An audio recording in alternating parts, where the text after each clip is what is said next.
El siglo XVII estuvo fuertemente marcado por grandes crisis y transformaciones que lo convirtieron en una época de retroceso para Europa. En este siglo también surgió la arquitectura barroca, que duró desde el siglo XVII a inicios del siglo XVIII. El barroco nació en Italia y se extendió por toda Europa, desde España, Portugal y también se extendió a las colonias americanas. Fue un estilo artístico bastante despreciado por los historiadores modernos por considerarse anticlásico, igual que había ocurrido con el gótico. Sin embargo, ha sido revalorizado a lo largo del siglo XX por los artistas de vanguardia. El vanguardismo se refiere a las personas y a las obras experimentales e innovadoras, en particular en lo que respecta al arte, la cultura, la política, la filosofía y la literatura, representa un empuje de los límites de lo que se acepta con las normas. Una de las principales características del vanguardismo es la libertad de expresión. Retomando la arquitectura barroca, la palabra barroco quiere decir irregular, que conecta con lo no armonioso.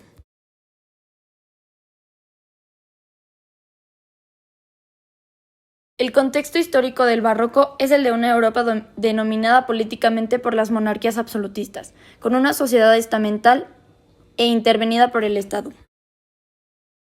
En el plano religioso es un arte muy apegado al catolicismo, en una Europa dividida entre católicos y protestantes.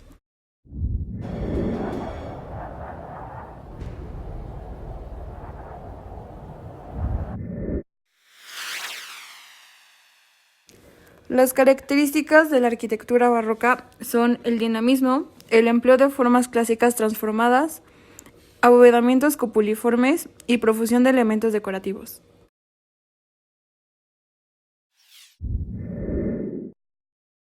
En el dinamismo existe una tendencia a dotar los edificios de movimiento empleando líneas curvas, alternancia de líneas cóncavas convexas que dan lugar a fachadas alabeadas.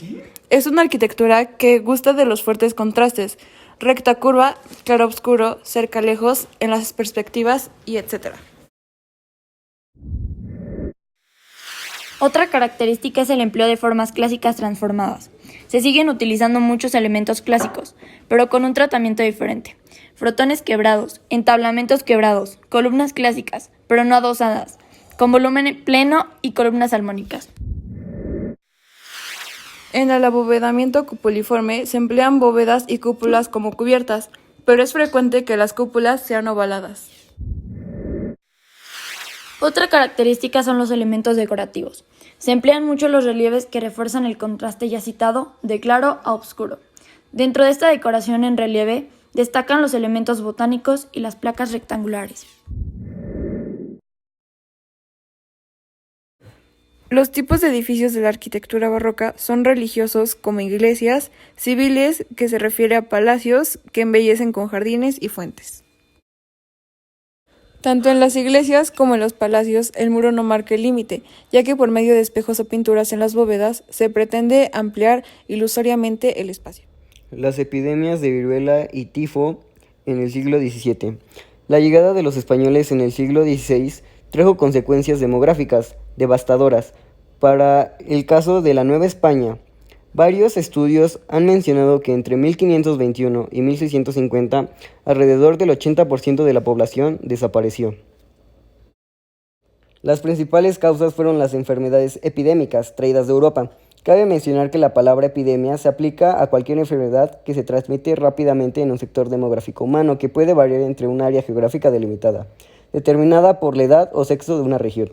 Algunas de las epidemias más comunes en esta época fueron la viruela y el tifo, que también era nombrado por los indios como Matlacehuatl. Aunque a partir de la segunda mitad del siglo XVIII inició un periodo de recuperación demográfica, las epidemias de viruela y tifo siguieron apareciendo. Los agentes infecciosos eran desconocidos para la época, pues los avances médicos no eran tan notables. Los principales métodos para tratar y curar la viruela iban desde los experimentos científicos de acuerdo al periodo hasta las creencias religiosas. Entre los principales remedios para la enfermedad se encontraban las sangrías, las lavativas, agua hervida con flores, ventodas en los músculos, entre otros. Para 1798 se empezó a inocular o variolizar a las personas para prevenir el contagio y la letalidad de la viruela.